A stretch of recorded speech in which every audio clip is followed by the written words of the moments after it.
morning and welcome to Daybreak Nigeria Wednesday edition. We are glad you could find time to be with us. My name is Nten Ekman.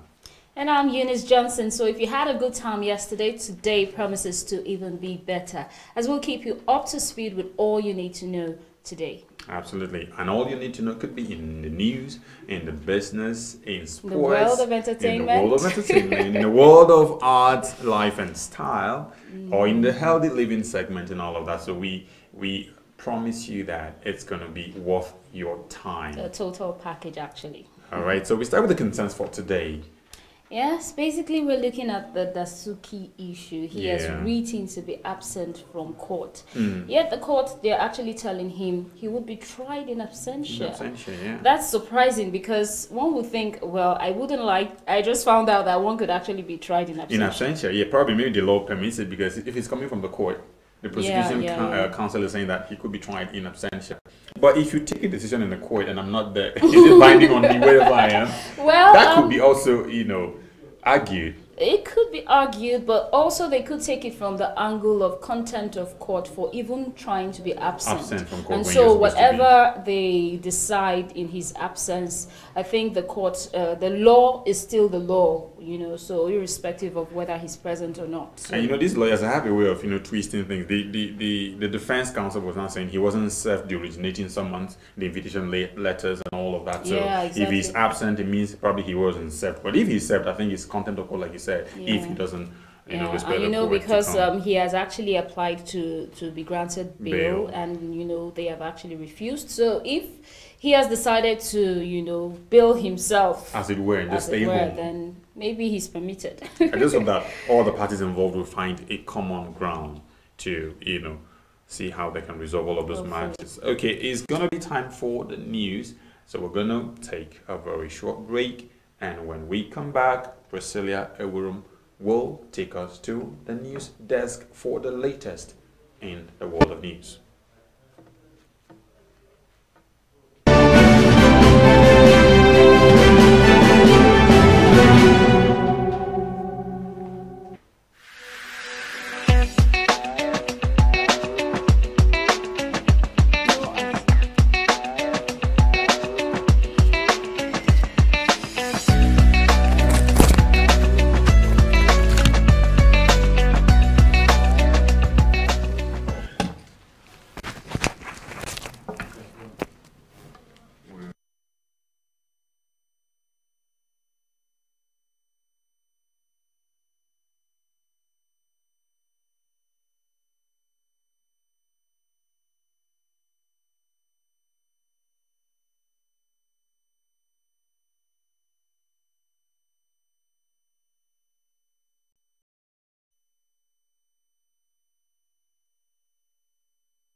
Priscilla Iwuram with the news. The Kaduna State government has lifted the curfew in Kaduna metropolis and environs with immediate effect. Samuel Arwan, Senior Special Assistant to the Governor on Media and Publicity, made the disclosure in a statement made available in Kaduna on Tuesday. Arwan said the nighttime curfew, which had subsisted in the city since October 31, has been removed. According to him, residents are now free to go about their legitimate businesses any time of the day.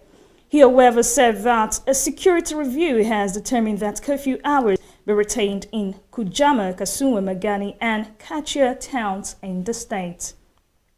He added that the nighttime curfew in Kachia is from 10 p.m. to 6 a.m., while for Kasumu, Magani, and Kujama, the curfew remains from 5 p.m. to 6 a.m. The Federal Controller of Works in Lagos, Ademola Kuti, on Tuesday issued final eviction warning to auto spare parts dealer at the popular Ladipo market in Lagos, trading on its right way. Kuti also served final notices to car dealers on the Lagos-Ibadan Expressway during road recovery tour by the ministry. While expecting the Ladipo market, he warned spare parts dealers who display their wares on the road setback to desist from the act and to trade only inside the market. He also warned auto mechanics using the highway in front of the market as workshops to vacate immediately to avoid being victims of government action. Kuti said that the traders usually use their wares to block the highway and engaged in street trading, thereby creating obstructions and causing gridlock. Vice President Professor Yemi Osinbajo said the Empower program of the federal government will be expanded to accommodate 1 million beneficiaries in the next phase. Osinbajo said this on Tuesday when he responded to questions at a town hall meeting in Abuja. The town hall meeting was organized by Act Now, a non-political group that works in promoting transparency and good governance as well as youth participation in governance. The Vice President said that Empower was born out of the growing need for government's direct intervention in job creation. The Trump administration has imposed sanctions on 4 operatives linked to the Iran-backed Lebanese militant group Hezbollah over its actions in Iran. In a statement Tuesday, the Treasury Department called Hezbollah a terrorist proxy for the Iranian regime that seeks to undermine Iraqi sovereignty and destabilize the Middle East. The sanction targeted Ubad al-Zadi, Yusuf Hajim Aldan Hussein, and Mohammed Abd Hadi Farhat, who were said to have provided financial, material, and technological support to Hezbollah in Iraq. The action followed the Trump administration's decision this month to reimpose oil and banking sanctions on Iran over its financing and militant groups like Hezbollah, its military engagements in Syria, and its nuclear program. The sanction frees any assets the 4 operatives may have under U.S. jurisdiction and prohibits Americans from doing business with them. Nearly 2 years after his extradition from Mexico, notorious cartel boss Joaquin El Chapo Guzman Lora faced an American jury on Tuesday in the most significant criminal trial in decades. The man, once considered the world's biggest drug trafficker, is accused of heading a criminal enterprise that spanned continents and triggered waves of bloodshed throughout his native Mexico. His long-awaited trial before U.S. District Court Judge Brian Corgan in Brooklyn Federal High Court begins with opening statement on the unprecedented security measures, including armed escorts for the anonymous and partly sequestered jurors. That was the AN News. Thanks for watching. I am Priscilla Iwuram. The Daybreak Show continues shortly after this break. Stay tuned.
question of leadership is a factor in this regard to the success of the fight against the Boko Haram terrorists. And then you look at also the factor of morale.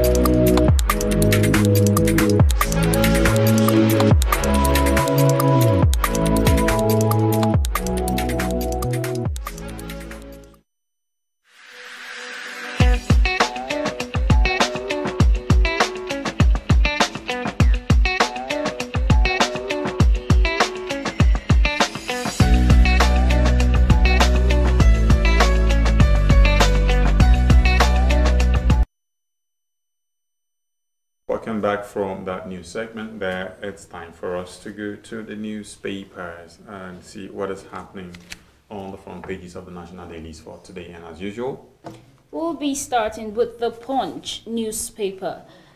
And right above the masthead, we have AMCON to release new list of debtors. That story is on page 25. And right before the masthead again is Muslim ticket. I consulted Buhari before picking running mate, says El Rufai. You'll find that story on page 10 of the Punch newspaper. We've been sued 200 times over party primaries, INEC chair says. And you'll find that on page 38. Dasuki attacks federal government, asks court to stop his trial. That story is on page 3 of the Punch newspaper. And right below the masthead is a banner headline, Restructuring, Buhari Osinbajo deceitful, says Afenifere Ohaneze. Details of that on page 2. And then you'll see a picture story of children lining up with plates and plastics in their hands. Supposedly they are internally displaced persons in the camp. Right below the picture story, IDP fund, you have case to answer, reps tell Osinbajo. Page 10 has the details of that story. Also here is an interesting one. I was in Sambisa forest for 3 years. Suspected female bomber says Gombe indigent student begs for financial assistance. Other interesting stories, you find the details in the page in the Punch newspaper. Anyway, let's move to the next paper now. And the next paper I have is the Vanguard newspaper, and above the nameplate of the Vanguard newspaper, Dasuki refuses to appear in court, alleges partisan rule of law, accuses Buhari of high-handedness. Find that story on page 8. Imo Guba Okorocha Uzodimma in War of Words over Immunity. That story is on page 15 of the Vanguard. And just below the nameplate, APC PDP bicker over Atiku's campaign finances. Page 41 is where you'll find that story. And the lead headline there, we are vetting Ganduji's brave videos, says Buhari. And two writers there will take action if governor is found guilty. And Kano House bows to pressure, suspends probe. And just below the page of stories there, we have visiting UN delegation denied landing at Makudi Airport. Autumn. That story is on page 35. And ASU wants federal government to negotiate with union to end strike. Page 9. Court orders for future of 397 million naira pension fund in 2 banks. Page 8. NEMA probe. Osinbajo has questions to answer. Reps insist. Find that story on page 9. It will be bad to stop minimum wage implementation, labor ones, and that story is on page number 14. And of course, there are columns on page 44, Diabumi Principle on 17, Ohua Bonwa on page 29, and of course, first on page 29 also. So these are the stories trending on the front page of the Vanguard newspaper this Wednesday morning. And one very interesting thing that caught my attention on the Punch newspaper is 80% of NAFDAC equipment not working, says DG. How? NAFTA equipment. That's crazy. Now, assuming they're supposed to test verify for quality assurance standards and all of that. Unbelievable. So it means that we are actually consuming unverified. It's actually like going to NEPA and they are using generator in their office. So what does that tell you? There's no hope for the common man. Okay, moving on to Daily Trust newspaper. Sokoto Deputy Governor resigns. That is on page 5 of Daily Trust newspaper, and that headline is right below the masthead. Beside it, Labour issues fresh ultimatum over 30,000 naira minimum wage. That's details of that story is on page 3 of Daily Trust newspaper. Dasuki Rights Court vows not to submit to further trial. He can be tried in absentia, says the prosecution. So basically, Dasuki, whether he appears in court or not, his trial it has to go on. Senator fails to form quorum, go on break for oversight. It was in the news yesterday, and I think it was Philip Aduda who raised concerns and said if the amount of senators present would not be enough to form a quorum, then there wouldn't be any need for the plenary to take place. EFCC intercepts 211 million naira gold at Lagos Airport. Whoa. Details of that on page 8 of Daily Trust newspaper. Airline, federal government differ over multiple routes for foreign carriers. You find details of that on page 17.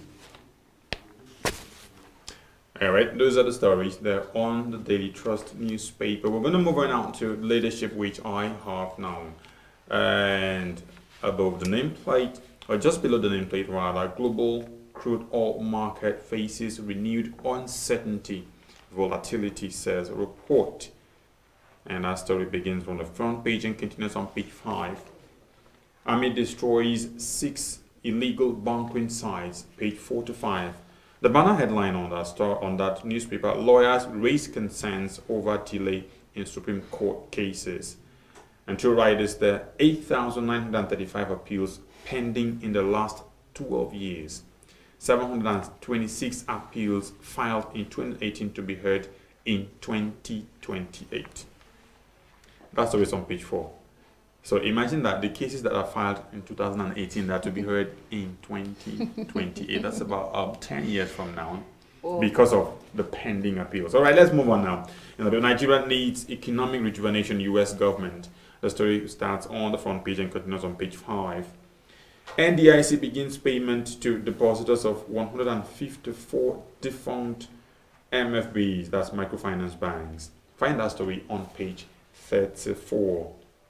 Labour commends Kogi governor over salaries. Find that on page 2. I am committed to ending Boko Haram, says President Muhammadu Buhari. And that story is on page 2. Dasuki to boycott trial over federal government's disregard for bail rulings. Find that story on page 13. And those are the stories making the headlines on the leadership newspaper. Yes, this all right. Wednesday morning. Before we move on to the Blueprint newspaper, mind if I ask you a question? If there are human beings who have 9 lives like the cats, you find out why I'm asking, just answer. yeah. I got to find out that there was a recent video of the Boko Haram guy, the Shekau, right, saying that he is still alive and would not die except he actually wants to die. So how many times can Shekau be killed? Yeah, because I knew that before he finally dies. The Nigerian military has come up with not once, not twice, he's been killed. He's been killed in Sambisa and all of that, and then videos keep emerging every now and then. I think he has more than 9 lives. Okay, maybe we should assume. Or maybe those are pre-recorded sessions, perhaps. meant to keep giving us the impression that he's still alive. I think that's actually a wise submission. I think so. Moving on to Blueprint newspaper, right beside the masthead, Nigeria most influential in global poverty ranking, says Emir Sanusi. You find that on page 6. Whoa. How can you be influential? I thought influence was for positive reasons. It beats me, really, it does. And that's coming from Emir Sanusi himself. Senate committed to early passage of police reform bill, says Saraki. That details of that on page 20. Dasuki threatens boycott of court proceedings.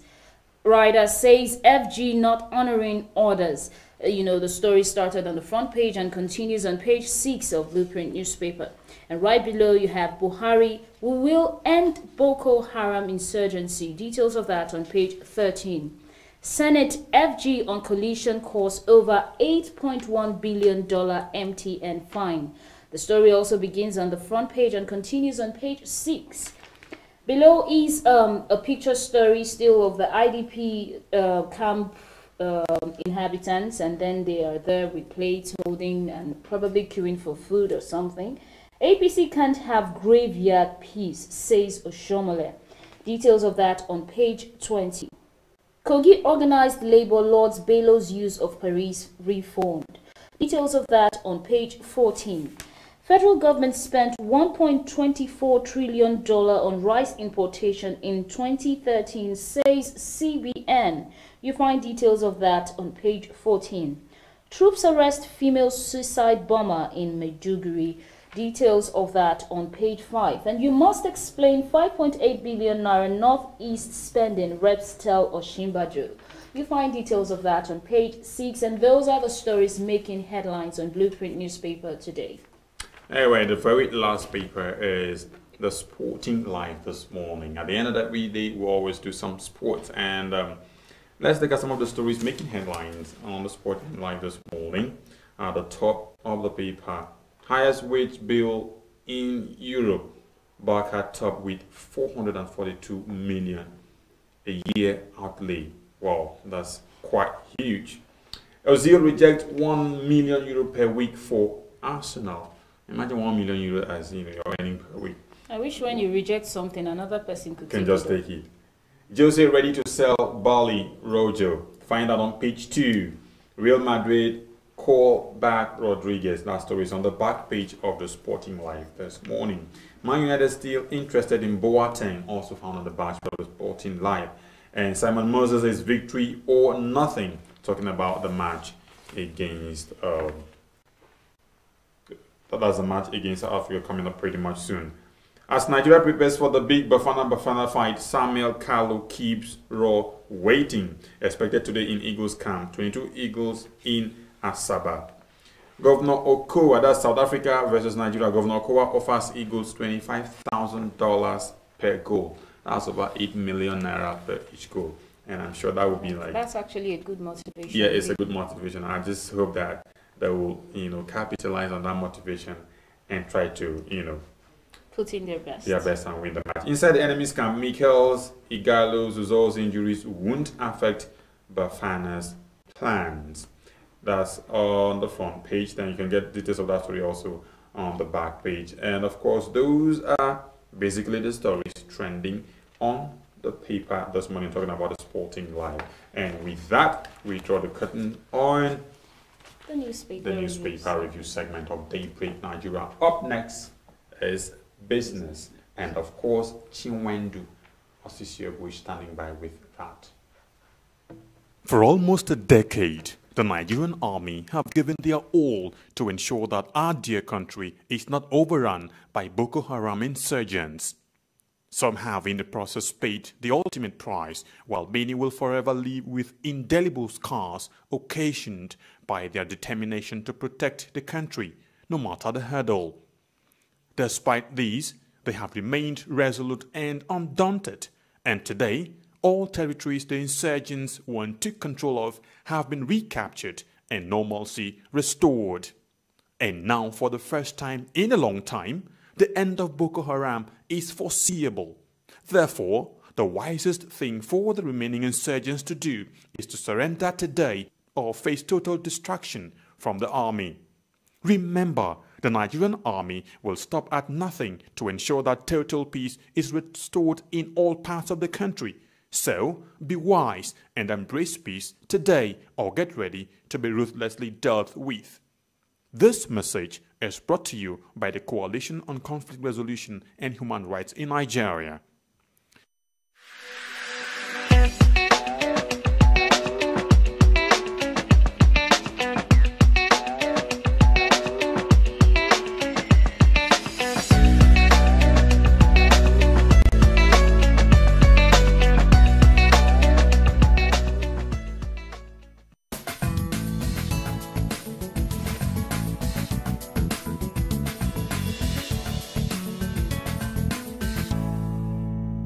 Welcome to Business News. I am Chiwendu Osisiago.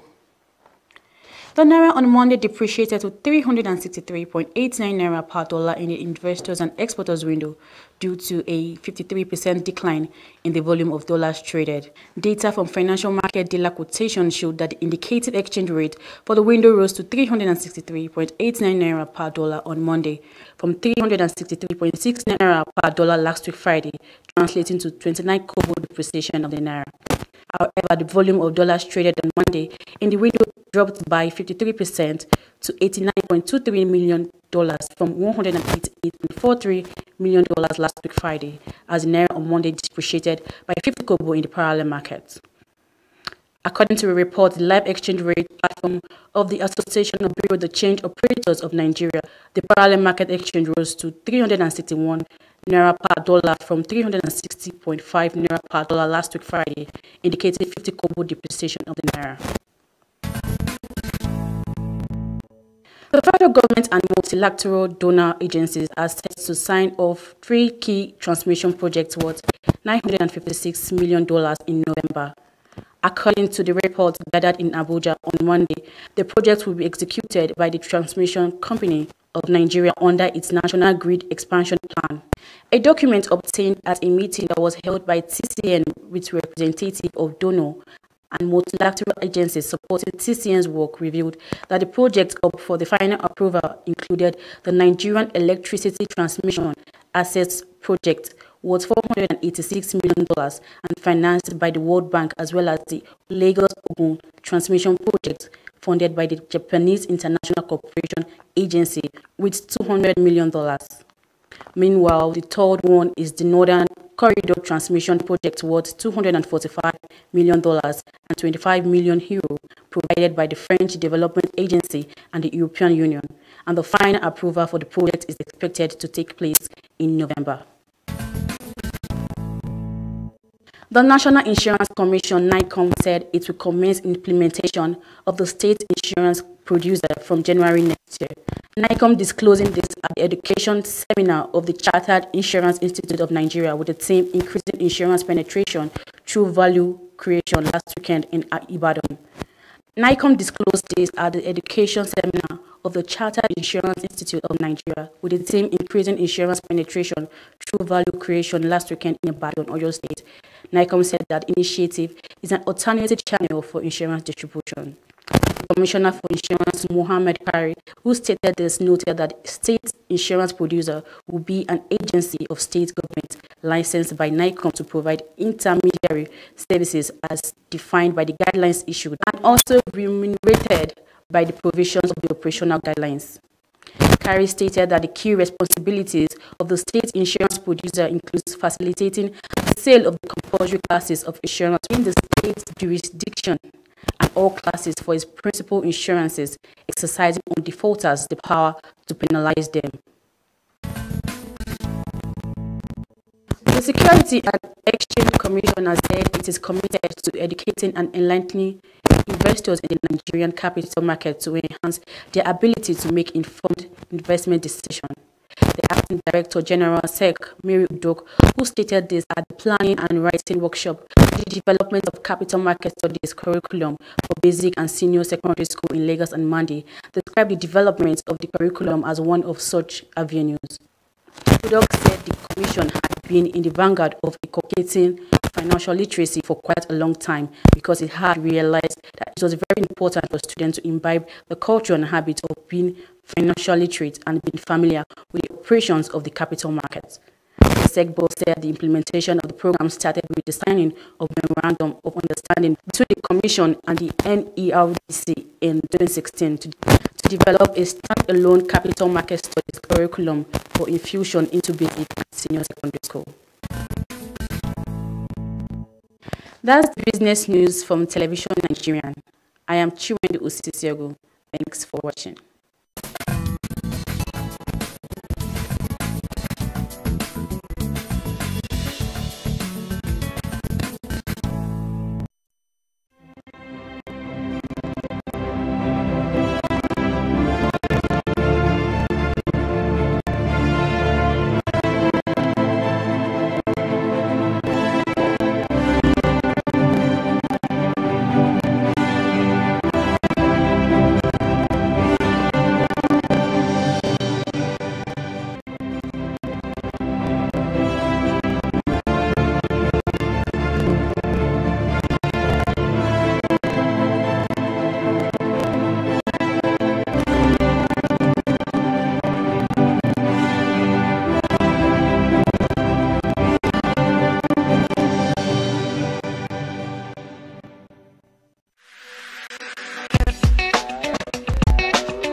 Isiogu there with business news, and we'll now move on straight to healthy living with Diane Ojo. She's always passionate about telling us how to be better people health-wise.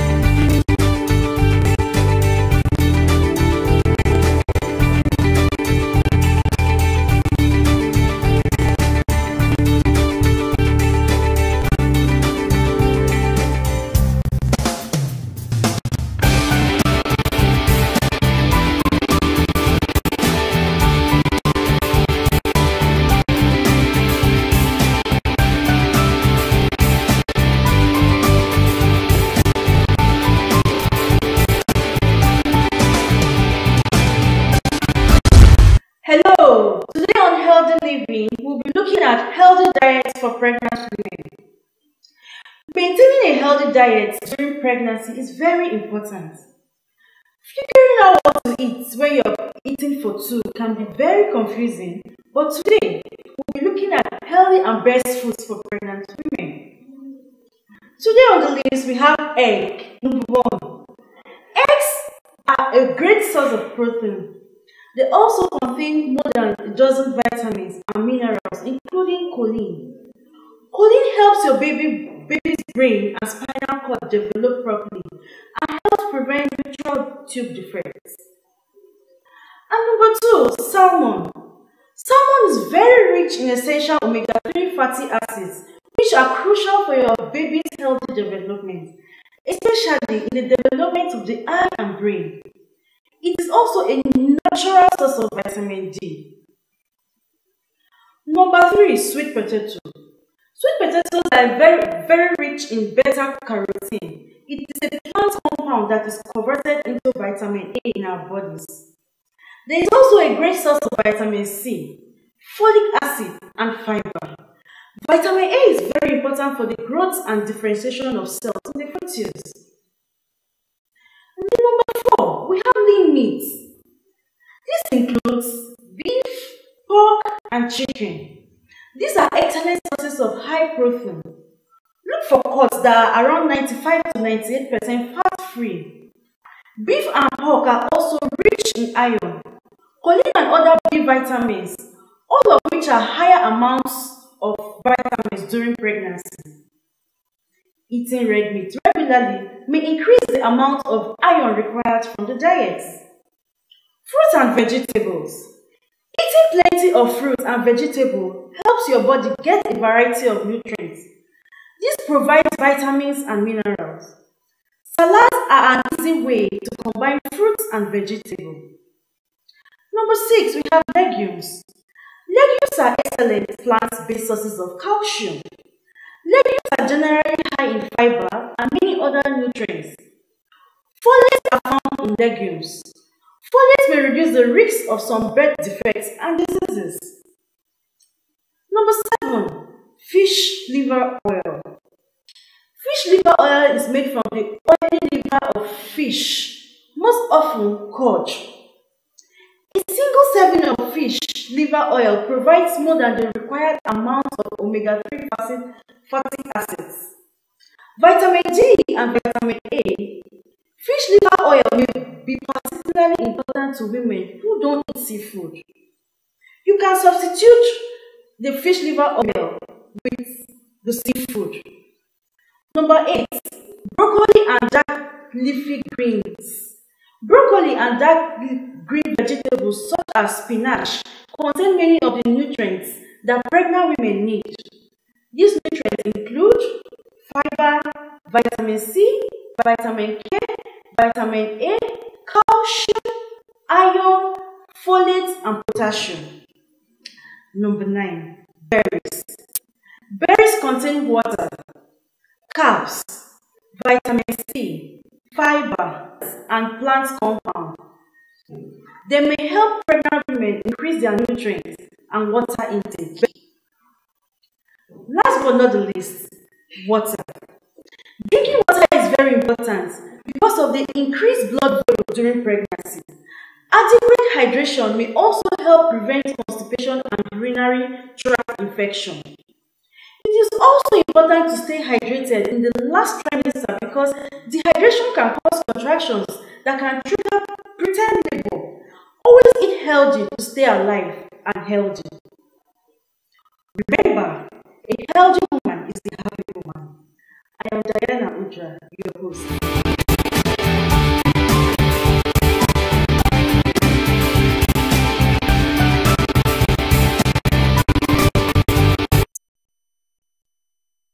It's nice having Diane tell us some of those things we need to do to stay healthy. One thing I find interesting with Diana is how categorical she is with presenting her healthy living tips to us. And she was there busy telling pregnant women what to eat or not eat when you're in state. Absolutely. Okay, moving ahead now. I think the next segment we have is that of Emmanuel Idoko, who is standing by with all we need to know in the world of sports. Emmanuel, it's over to you.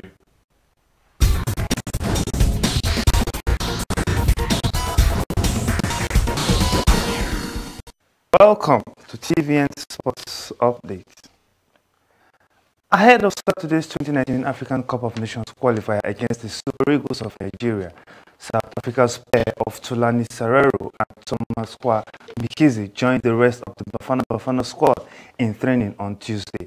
Both players did not take part in the team's first training session on Monday. The Bafana Bafana of South Africa continued their preparation for the crucial clash against Nigeria at Stand City School in Johannesburg Tuesday. South Africa's team Dr. Tolani Ngwenya said the camp had started well without any new hiccups, but revealed that goalkeeper Rowan Williams will be monitored for the next 2 days, which was the minor setback the team had. Alhaji Sani Lulu Abdullahi, former president of the Nigerian Football Federation (NFF), on Tuesday tasked the Super Eagles not to be overconfident in their African Cup of Nations match against South Africa. Lulu Abdullahi told the news agency of Nigeria in Abuja that with the new crop of players, victory was sure, but charged them to play as a team. He expressed confidence in the fitness of the Super Eagles, saying only caution was required to grab the expected victory. The former NFF boss restated his belief in the ability of the Eagles to qualify for Cameroon 2019. At present, the Super Eagles are camping in Asaba Delta State capital, where some players like Henry Onyekuru and I know among others have arrived. Meanwhile, respected FIFA referee Bakary Gassama have been named as the center referee for the Super Eagles AFCON 2019 qualifier against South Africa in Johannesburg on Saturday. The 39-year-old Gambian will be assisted by his countrymen Suleiman Sose and Omar Bado as the first and second assistant referees, respectively.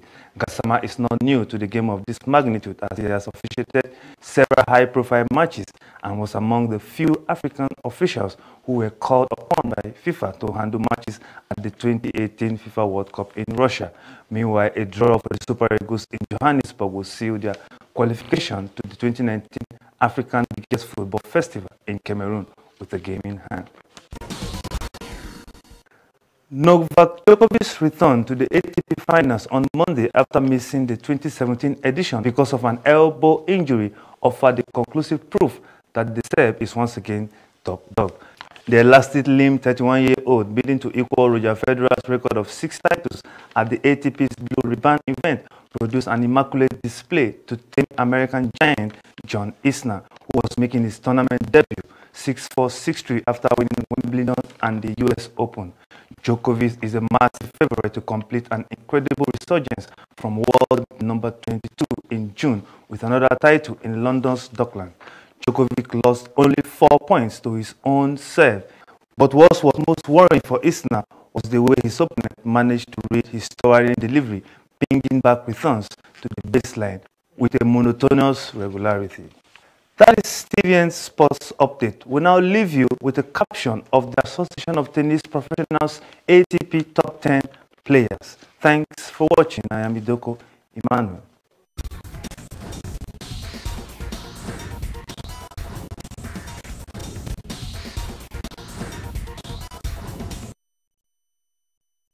Yeah, thank you very much there, Emmanuel. You know, my thoughts are with the Super Eagles because there are 3 key players out of this match on Saturday, and it's very crucial that they win that match in order to qualify for the Nations Cup. And then these players are, yeah, you know, preparation one is injured, the other one is. It is really. It's like, and well, they're saying that we shouldn't be too much confident. I think when you have a level of confidence, it boosts your morale to play more. You know, yeah, perhaps when you're overconfident, you just relax. You feel like, you know, we know this thing, so we don't have too much effort before we, get to win. I hope they don't make us become very edgy on Saturday because we're all going to be out there to support them. So we're hoping that they will go for goals and, of course, win that match and go ahead to qualify for the Nations Cup in Cameroon next year. Okay, I'm sure that's where we got for today on the program. Daily Great Nigeria. It's been fun being with you. If you ask me, did we meet your expectations for today? Yes, no. All right. Tomorrow is definitely an assurance. Well, not a video assurance, a new one. And that we will be here to bring you entertainment and all you need to know in the program. Yes, and I'm actually positive that we did meet your expectations, but you could join us for more tomorrow, same time. For now, we say goodbye.